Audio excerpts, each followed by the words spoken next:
Hello, नमस्कार, आदाब, सत श्री अकाल, अस्सलाम वालेकुम। मैं हूं मोहम्मद अहमद काज़मी, लेकर आया हूं आपका पसंदीदा कार्यक्रम आपके रूबरू। मीडिया स्टार वर्ल्ड की कोशिश रहती है कि आपको बहुत सी खबरों तक और खबरों की तह तक ले जाया जाए ताकि आपके पास कुछ ज्यादा इंफॉर्मेशन मिले। अभी हाल ही में 1 जनवरी से ब्रिटेन, जिसे ग्रेट ब्रिटेन भी कहा जाता है, यूनाइटेड किंगडम, वो यूरोपियन यूनियन से अलग हुआ है, जिस प्रोसेस को ब्रेक्सिट कहा जा रहा है। ये बहुत ही पेचीदा किस्म का एक लंबा प्रोसेस था, जिसमें खुद लंदन में बहुत बार ये सोचा गया कि अलग जाना चाहिए या नहीं जाना चाहिए। इसको समझने के लिए कि इसका क्या कुछ असर होने वाला है, खुद यूरोप का क्या नया शेप बनेगा, इसका सियासी असरात क्या होंगे, और फाइनेंशियली लंदन क्या अब के बाद भी उतना ही मजबूत कैपिटल समझा जाएगा जैसे अब से पहले एशिया और अमेरिका के बीच में यूरोप और यूरोप के बीच में लंदन को एक अहमियत थी, वो अहमियत बाकी बचेगी या नहीं। इस सब को जानने के लिए, समझने के लिए मेरे साथ खास मेहमान हैं असद मिर्जा साहब, जो बीबीसी उर्दू में अपनी खिदमत दे चुके हैं, खलीज टाइम्स के लिए काम कर चुके हैं और फ्रीलांस कमेंटेटर के तौर पर अब काम करते हैं। बहुत ही सुलझे हुए, उन इलाकों को, उन मुल्कों को नजदीक से देखे हुए असद मिर्जा साहब, आपका वेलकम है मीडिया स्टार वर्ल्ड में। आप ये बताइए कि ये ब्रेक्सिट, जिसमें बहुत कम लोग जानते हैं, ये असल में क्या है और इसके सियासी मानी क्या है? शुक्रिया अहमद काजमी साहब। सबसे पहले जैसे कि आपने फरमाया, मैं आपको ब्रेक्सिट के जो मायने हैं वो वाज़ेह कर दूं। ब्रेक्सिट जो है वो 2 लफ्ज़ों से बना है, ब्रिटेन और एग्ज़िट, यानी ब्रेक्सिट, ब्रिटेन का एग्ज़िट, यूरोपियन यूनियन से होना। ये लफ्ज़ जो है ये अंग्रेज़ी मीडिया ने, यूके मीडिया ने जो है वो इसको निकाला था जब ग्रेट ब्रिटेन के अंदर कंजर्वेटिव पार्टी की जानिब से ये तय किया गया कि ब्रिटेन को जो है वो यूरोपियन यूनियन से अलग हो जाना चाहिए। जैसा कि आपने फरमाया कि ये एक बहुत ही लंबा प्रोसेस रहा। इसकी इब्तिदा जो है वो 2016 में जो हुई, उसके बाद से ये प्रोसेस जो है वो पिछले 4 साल से जो है वो तकरीबन चल रहा था। अ, अगर हम उन वजूहात की तरफ देखें जिनकी बिना के ऊपर ब्रेक्जिट अमल में आया और वो क्यों कर हुआ और कैसे हुआ, तो इसके लिए भी हमें ज़रा माजी में जाना पड़ेगा। जी। असल में यूरोपियन यूनियन की जो इब्तिदा हुई थी वो इस वजह से हुई थी कि दूसरी जंग अजीम के बाद में यूरोप को जब से रिकंस्ट्रक्शन का जब एक अमल शुरू हुआ, तो एक ख़्याल ये आया कि पूरे यूरोप के जो ममालिक हैं, जो कि आस-पास हैं, क्योंकि ज़्यादातर यूरोपीय ममालिक की सरहदें जो हैं, वो आपस में एक-दूसरे से जुड़ी हुई है और एक यूरोपियन कॉन्टिनेंट जो है, वो मुख्तलिफ मुल्कों में बँटा हुआ है। तो इब्तिदा में 6 मुल्कों ने, जिसमें कि Germany, France, Italy, Netherlands, Belgium और लक्ज़मबर्ग शामिल थे, उन लोगों ने एक यूरोपियन कमेटी जो है वो कायम की। उसके बाद उसमें बहुत सारी इस्तिलाहात होती चली गईं, उसके बहुत सारे नाम हुए, European economic commission, European common market. उसके बाद आखिर में जो है सन 72 में इसको यूरोपियन यूनियन का नाम दिया गया। आज की तारीख में इसमें अब बरतानिया के अलग होने के बाद 27 ममालिक जो हैं वो शामिल हैं। यूरोपियन यूनियन कायम करने का असल मकसद ये था कि पूरे जो बरसग़ीर यूरोप है, उसके अंदर जो जितने भी मुख्तलिफ ममालिक हैं, उनमें आवाजाही और सबसे बड़ी बात तिजारत जो है, वो बिना किसी रोक-टोक के जो है, वो जारी रहे। इसका मायने ये थे कि अगर एक मुल्क से किसी दूसरे मुल्क में कोई सामान जा रहा है या कोई दूसरे मुल्क सामान बरामद कर रहा है या दरामद कर रहा है, एक्सपोर्ट-इम्पोर्ट कर रहा है, तो उसके ऊपर कोई भी ड्यूटीज़ या कोई कस्टम जो है वो नहीं लगता था। आप इसी तरह से लोगों की आवाजाही जो थी, आपके पास एक पासपोर्ट था यूरोपियन यूनियन का, जिसे शेंजन पासपोर्ट भी कहा जाता है, तो उसकी वजह से आप जो है इन 27 ममालिक के अंदर बिना रोक-टोक जा सकते थे। आपके बुनियादी हुकूक जो थे, वो यूरोपियन यूनियन जो है उनकी निशानदेही करती थी और उनको एनफोर्स करती थी। तो आपकी आज़ादी, आपके इख्तियारात, आपके हुकूक, वो सब एक ही लेवल के ऊपर सारे ममालिक में आते थे। उससे और क्योंकि और सारे ममालिक यूरोपियन यूनियन के मेंबर थे, तो उनको उन क़वानीन का जो है वो पास रखना पड़ता था। तो अभी अभी जो ये जो तब्दीली आई, ये आखिर क्या जरूरत थी? ब्रिटेन को किस वजह से ये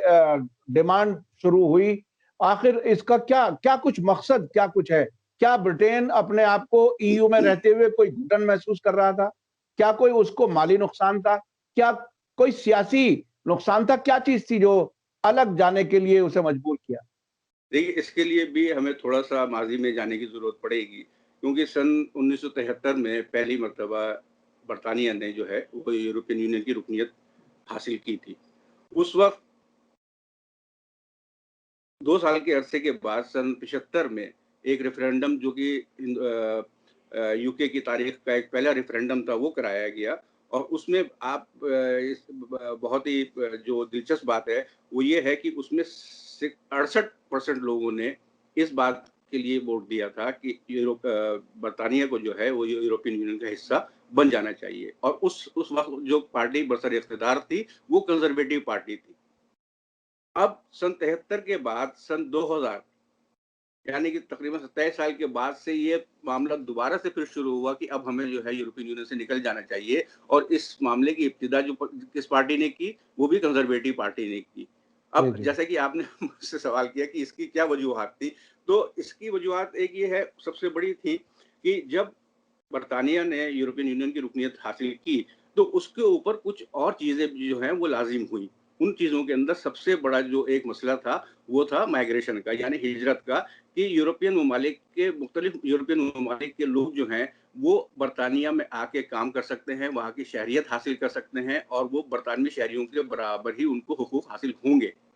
इससे पहले जब तक बरतानिया एक अलग था और एक यूरोपियन यूनियन या यूरोपियन काउंसिल जो जब एक ब्लॉक की तरह से अलग थी, तो उन लोगों के उनको आने-जाने के लिए वीज़ा की ज़रूरत पड़ती थी। उसकी वो सब चीज़ें जो थी, वो शराइत उनको माननी पड़ती थी। लेकिन चूँकि अब बरतानिया यूरोपियन यूनियन का एक रुकन ममालिक था, तो उसके ऊपर यूरोपियन यूनियन के जो ज़वाबित थे, उसके मुताबिक हर मुल्क से उसको एक तादाद दी गई थी कि इतने लोगों को उसको अपने यहाँ लाकर बसाना पड़ेगा। तो जो माइग्रेशन का मसला है, वो सबसे बड़ा मसला था कि इसकी वजह से पूरे बरतानिया के अंदर कुछ ऐसे लोगों में ख़यालात सामने आ रहे थे और सियासी जमातें जो हैं, वो उसका फ़ायदा उठा रही थी कि जो गैर बरतानवी हैं, वो बरतानिया में आके मुक़ीम हो रहे हैं, बरतानिया में कारोबार कर रहे हैं और बहुत ही फल-फूल रहे हैं और इसकी वजह से जो बरतानवी लोग हैं, उनको जो है नौकरियाँ नहीं मिल रही हैं या उनको अपने कारोबार को और फैलाने के जो है मौके, वो हासिल नहीं हो पा रहे हैं। अब इस चीज़ के हर तरीके से इसके भी इस सिक्के के भी 2 पहलू हैं कि जो लोग यूरोपियन यूनियन के मुख्तलिफ ममालिक से बरतानिया में आ रहे थे, वो पहले सबसे ज़्यादा उनकी तादाद जो थी वो उस अ अ,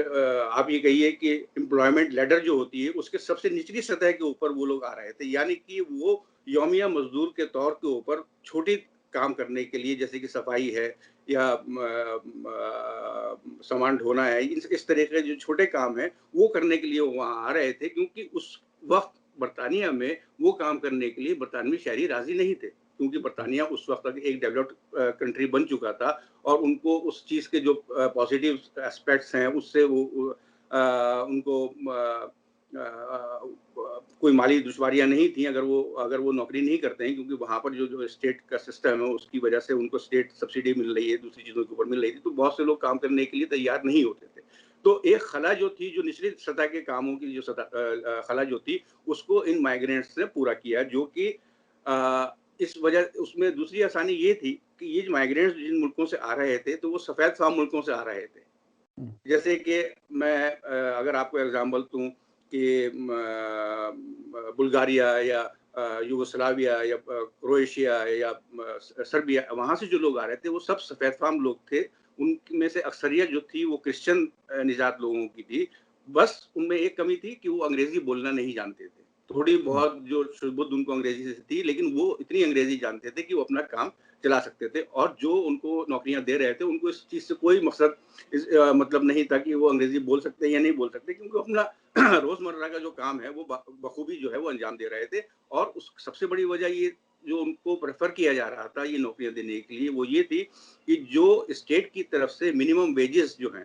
जो कि उस वक्त अगर मैं दुरुस्त हूँ तो अगर वो 7 पाउंड पर घंटे के हिसाब से अगर आपको अदा करनी होती थी, तो जो महाजिर थे वो 3 या 2 पाउंड के ऊपर वो नौकरी करने के लिए तैयार होते थे, क्योंकि वो वहाँ बरतानिया जो है वो पैसा कमाने के लिए आए थे, ना कि कुछ ऐश करने के लिए आए थे। तो जो बरतानवी मईशत है उसको एक बहुत बड़ा सहारा इन माइग्रेंट्स की जानिब से मिल रहा था, और फैक्ट्रीज में,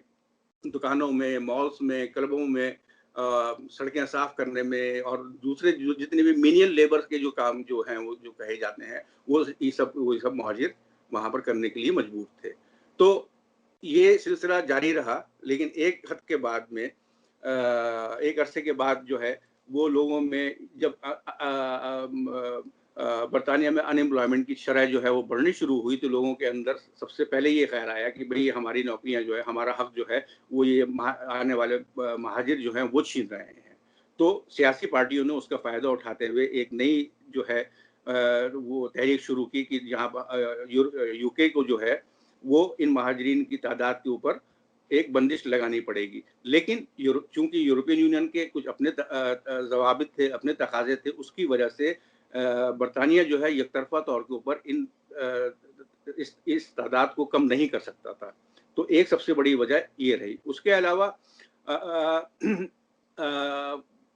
यूरोपियन यूनियन जब बनी तो एक यूरोपियन यूनियन की एक पार्लियामेंट भी है, जिसमें कि हर रुकन ममालिक से चुन के लोग जाते हैं, जिनको कि मेंबर यूरोपियन पार्लियामेंट MEP कहा जाता है। तो MEP जो हैं वो अपने-अपने मुल्कों में अपनी-अपनी हुकूमतों के ऊपर भी निगाह रखते हैं कि आया वो यूरोपियन यूनियन के जो ज़वाबित हैं, वहाँ के जो कवानीन हैं, उनके पास रख रहे हैं या नहीं रख रहे हैं, या उनकी खिलाफ वर्जी कर रहे हैं। तो MEPs को बरतानिया में ऐसा माना जाता था कि ये हमारे ऊपर जो है वो निगरानी करने के लिए या जासूसी करने के लिए वहाँ मौजूद हैं। तो एक गवर्नेंस का मामला ये था। उसके अलावा यूरोपियन यूनियन का मेंबर बनने के बाद बरतानिया के ऊपर जिस तरीके से और तिजारती शोबों के अंदर पाबंदियाँ या कुछ लिमिट्स जो हैं वो एप्लीकेबल हुई, तो उसमें एक सबसे बड़ी जो चीज़ थी वो थी फ़िशिंग की, कि बरतानवी जो फ़िशरमैन हैं, जो कि बरतानिया का जो है बेशतर इलाका जो है वो साहिली इलाका है, और आबादी की एक बड़ी तादाद जो है वो फ़िशिंग इंडस्ट्री से जो है वो ताल्लुक़ रखती है। तो उसके कोटे के ऊपर जब बात आई, तो उसमें बरतानिया का कोटा जो है वो कुछ कम किया गया। तो ये एक सबसे बड़ी वजह ये भी रही कि लोगों को ये इसकी शिकायत हुई कि साहब हम यूरोपियन यूनियन में शामिल हो गए, और अब यूरोपियन यूनियन जो है हमें खाने कमाने का जो है वो चांस नहीं दे रहा है, मतलब वो हमें मुआशी तौर के ऊपर ख़त्म करना चाहता है। इसके अलावा यूरोपियन यूनियन के मुख्तलिफ ज़राअती शोबों से ताल्लुक़ रखने वाले सब्सिडीज़ और गवर्नमेंट पैट्रनेज की एक पूरी स्कीम यूरोपियन यूनियन के अंदर जो है वो शुरू से कायम की गई थी। तो बरतानिया के जो फार्मर्स या किसान जो हैं, उनको इस चीज़ के ऊपर यकीन नहीं था कि जो सब्सिडीज़ या जो फैसिलिटीज़ गवर्नमेंट या यूरोपियन यूनियन उनको दे रही है, वो बाज़ार की मुनासबत से उनको सही रेट मिल रहे हैं। उनका ये कहना था कि हमें रेट कम मिल रहे हैं। तो ये सारी वजूहात जो हैं, वो इकट्ठा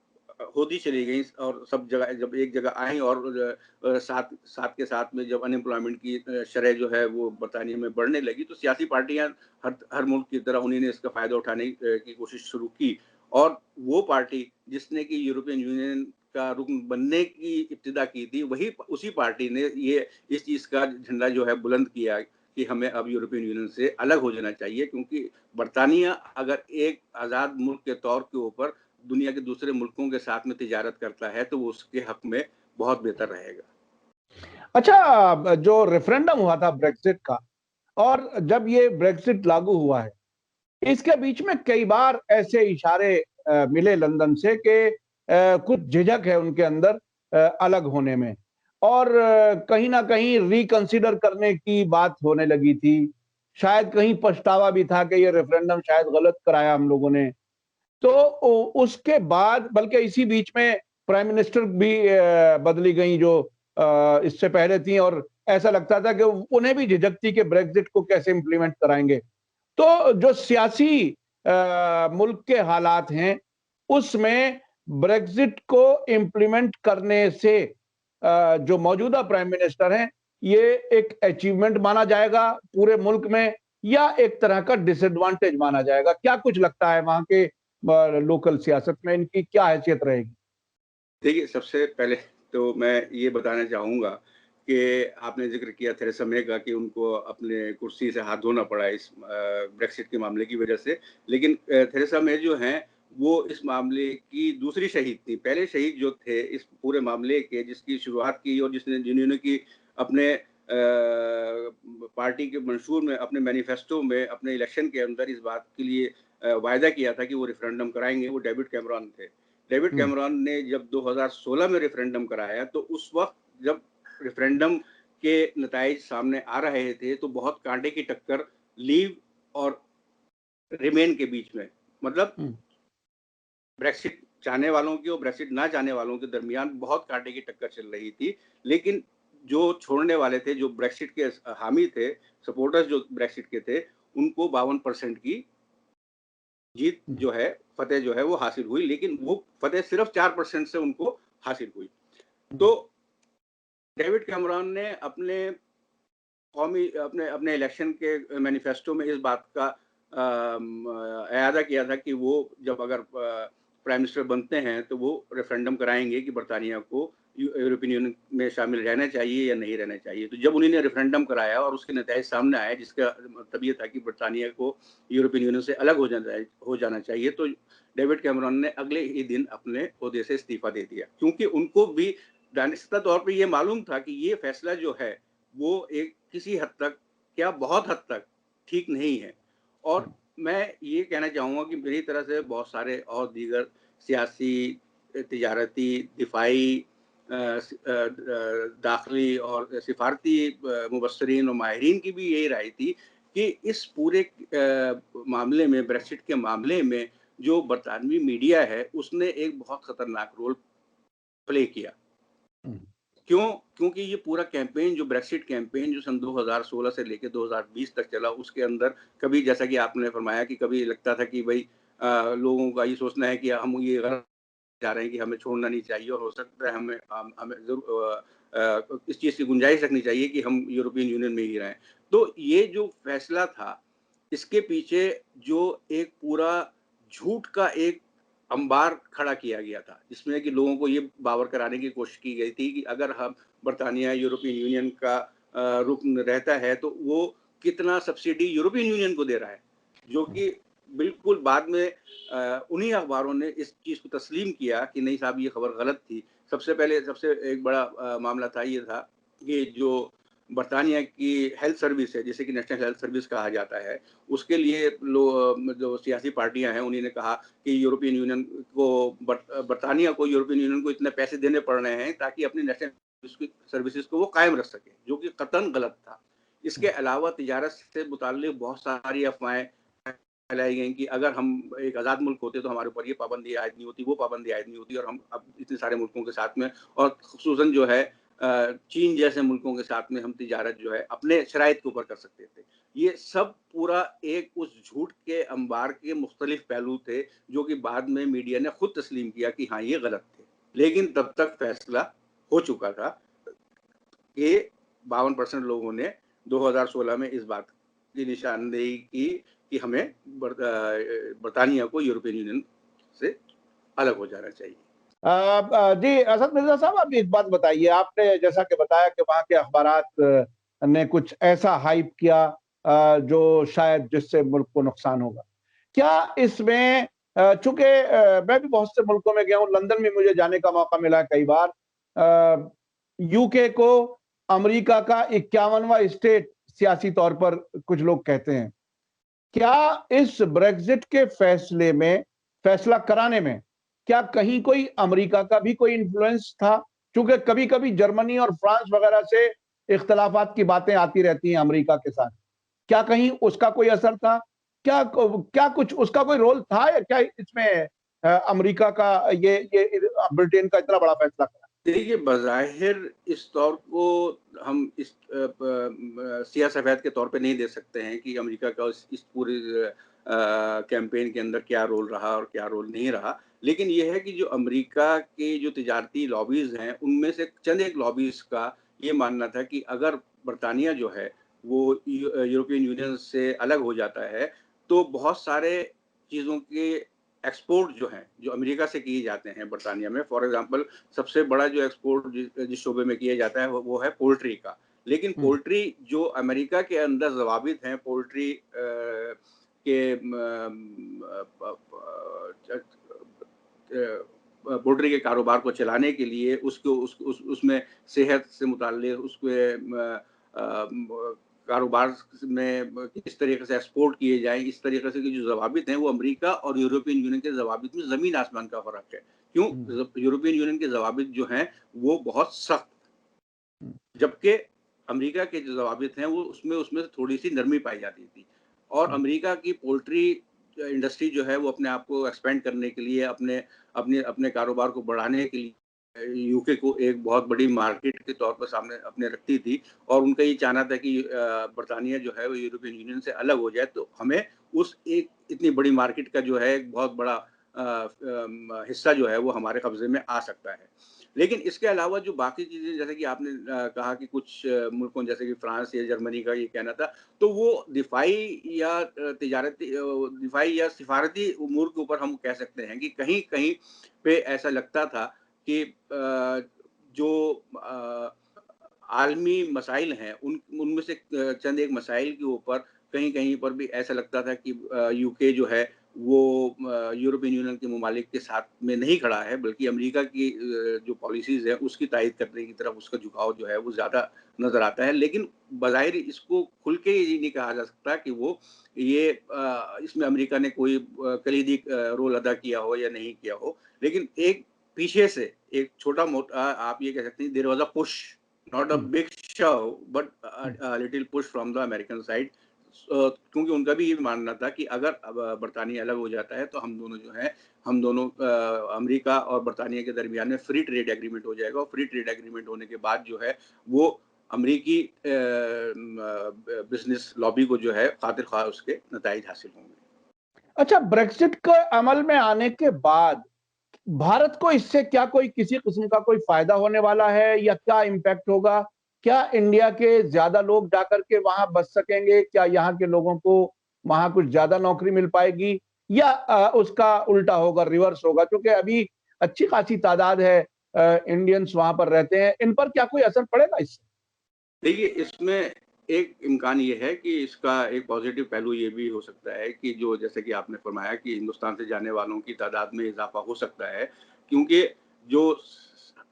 शोबा जो हेल्थ का जो शोबा है, उसमें अगर हम देखें तो हिंदुस्तानियों की तादाद जो है वो खातिर-ख़्वाह तादाद में हिंदुस्तानी बरतानिया में मौजूद हैं और अभी हाल-फिलहाल में जब से कोविड का पैंडेमिक का मामला शुरू हुआ है, तो इमरजेंसी के तौर पर एनएचएस ने जो है हिंदुस्तान से हिंदुस्तानी डॉक्टरों को जो है वहाँ पर बरतानिया में बुलाया है। तो हो सकता है कि इससे यूरोपियन यूनियन से अलग होने के बाद में हिंदुस्तानियों के जाने की तादाद जो है वो उसमें और इज़ाफ़ा हो और उसमें हिंदुस्तानी जो हैं जो नौकरी करने या तिजारत करने जा रहे हैं उसके अलावा इस दूसरा सबसे बड़ा इम्कान ये है कि हिंदुस्तानी बच्चों के, हिंदुस्तानी स्टूडेंट्स के जाने की तादाद में भी एक खातिर-ख़्वाह इज़ाफ़ा होने की उम्मीद है। इसके अलावा दोनों मुल्कों के दरमियान जो इस वक़्त सबसे बड़ी जो बातचीत चल रही है, वो है फ्री ट्रेड एग्रीमेंट की और जो बोरिस जॉनसन का मुतवक्किल दौरा था हिंदुस्तान आने का, तो उसका एक सबसे बड़ा वजह ये भी थी कि वो ये चाहते हैं कि हिंदुस्तान के साथ-साथ क्योंकि बोरिस जॉनसन मैं यहाँ बताते चलूँ कि बोरिस जॉनसन के जो ख़ानदानी रवाबित हैं, वो हिंदुस्तान से बहुत पुराने हैं। उनकी बीवी जो हैं, वो एक सरदार माँ से थीं और बोरिस जॉनसन हिंदुस्तान को अपनी ससुराल भी कहते हैं कभी-कभी मज़ाक में। तो एक दिली तौर पे भी उनकी ख़्वाहिश थी कि भई हिंदुस्तान के साथ जो है हमारी तिजारत में खातिर-ख़्वाह इज़ाफ़ा हो और वो इज़ाफ़ा तभी रूनुमा हो सकता है जब दोनों मुल्कों के दरमियान में फ्री ट्रेड एग्रीमेंट जो है वो साइन हो जाए। जी, असद मिर्ज़ा साहब एक बात और बताइए कि ये ब्रेक्सिट के बाद खुद यूके में रहने वाले लोगों के लिए क्या मुश्किलात आएंगी, उनको किन मुश्किलात का सामना होगा, क्या कुछ ऐसा होगा? अब तक तो बहुत अच्छा ही बताया गया, लेकिन हकीकत इसके क्या क्या कुछ आप बेहतर बता सकते हैं? आप बताइए कि उन्हें किन मुश्किलात का सामना होगा? जी, देखिए ऐसा है कि जो हाल के अरसे में जो रिपोर्ट्स आ रही थी मीडिया में और टीवी पर भी लोगों को दिखाया जा रहा था और जो मुख्तलिफ मुबस्सरीन हैं, जो जिनका ताल्लुक तिजारत और फ़िनांस और इन दीगर शोबों से है, उनका ये कहना था कि जैसे ही बरतानिया यूरोपियन यूनियन से अलग हो जाएगा, तो उसके साथ ही एक रेड टेप का एक सिलसिला नया सिलसिला शुरू हो जाएगा। क्योंकि अब वो चीज़ें, वो ट्रक्स या वो जो माल जो दूसरे मुल्कों से बरतानिया में बराह रास्त आ रहा था, अब उसको बॉर्डर के ऊपर रोका जाएगा और बॉर्डर से कस्टम क्लियरेंस कराने के लिए जो है उसमें एक काफ़ी तवील वक़्त जो है वो दरकार होगा। और इसका एक छोटा-सा एग्ज़ाम्पल जो है वो अभी 4-5 महीने पहले भी देखा जा चुका है कि कैंट में डावर के मकाम पर जहाँ से कि ज़्यादातर ट्रक जो हैं यूरोप से बरतानिया में दाखिल होते हैं, वहाँ मीलों-मीलों लंबी ट्रक जो आपके कार्गो ट्रक्स होते हैं, उनकी लाइन लगी हुई थी और उस लाइन की वजह से, उस ताख़ीर की वजह से खाने-पीने की अशिया, दीगर अशिया जो हैं, वो वक़्त के ऊपर सुपरमार्केट्स में या और जगहों पर नहीं पहुँच पा रही थी। तो एक ये है कि तंगी जो है वो देखने में आई। उसके अलावा जो सबसे बड़ी बात ये है कि जो रेड टेप और ब्यूरोक्रेसी का जो एक रोल है, वो काफ़ी इस पूरे प्रोसेस में बढ़ जाएगा और वो अगर जो हमारे तिजारती तज्ज़िया निगार हैं, उनका ये कहना है कि जब हम उन सब की कीमत वक़्त की और उन लोगों की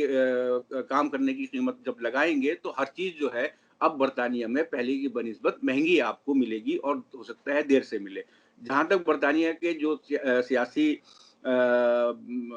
कायदीन हैं, उनका ये कहना था कि अब हम खुलकर तिजारत कर सकेंगे, तो उस खुलकर तिजारत करने के लिए अभी काफ़ी वक़्त दरकार होगा क्योंकि आप अभी ये देखिए कि अभी तक सिर्फ़ चंद एक यानी कि तकरीबन 9 ममालिक के साथ में बरतानिया का फ्री ट्रेड एग्रीमेंट ही हो पाया है। अब अगर पूरी दुनिया के मुख्तलिफ ममालिक से बरतानिया एक फ्री ट्रेड एग्रीमेंट करने लगे, तो उसमें कितना वक़्त लगेगा? वो एक मोहताद अंदाज़े के मुताबिक इसमें कम से कम 7 से 8 साल लग सकते हैं।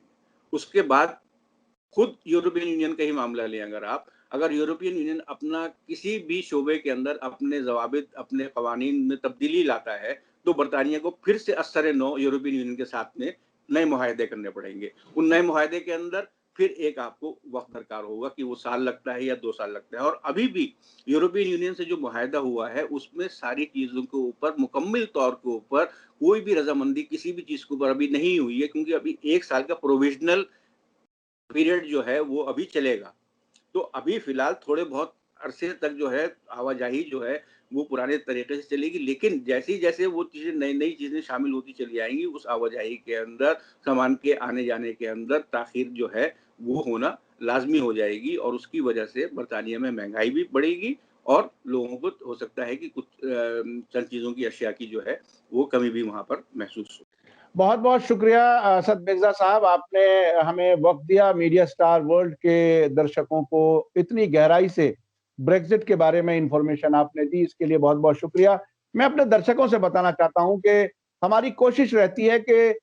जो भी खबर आए उसको गहराई तक समझा जाए और उसकी वो इन्फॉर्मेशन जो आम तौर पर कहीं दूसरे माध्यम से, दूसरे मीडियम से आपको नहीं मिलती, वो हम पहुँचाने की कोशिश करते हैं। इसमें असद मिर्ज़ा साहब ने हमारी मदद की, बहुत-बहुत शुक्रिया। आपने बहुत गहराई से बताया और भारत पर भी क्या असर पड़ेगा, ये भी आपने बताया और ससुराल वाली बात भी बताई जो बहुत ही दिलचस्प है। बहुत कम लोगों को मालूम होगा कि उनका फैमिली कनेक्शंस भी कहीं न कहीं भारत से मिलता है। जी, अहमद काज़मी साहब, मैं शुक्रिया अदा करना चाहूँगा आपका और मीडिया स्टार का कि आपने मुझे ये मौका दिया कि आपके सामीन को मैं ब्रेक्सिट के बारे में कुछ जो मेरी थोड़ी बहुत मालूमात है, उनसे उनको रूबरू करा सकूँ। शुक्रिया बहुत-बहुत। इसी के साथ मुझे दीजिए इजाज़त। धन्यवाद, शुक्रिया। जय भारत, जय हिंद।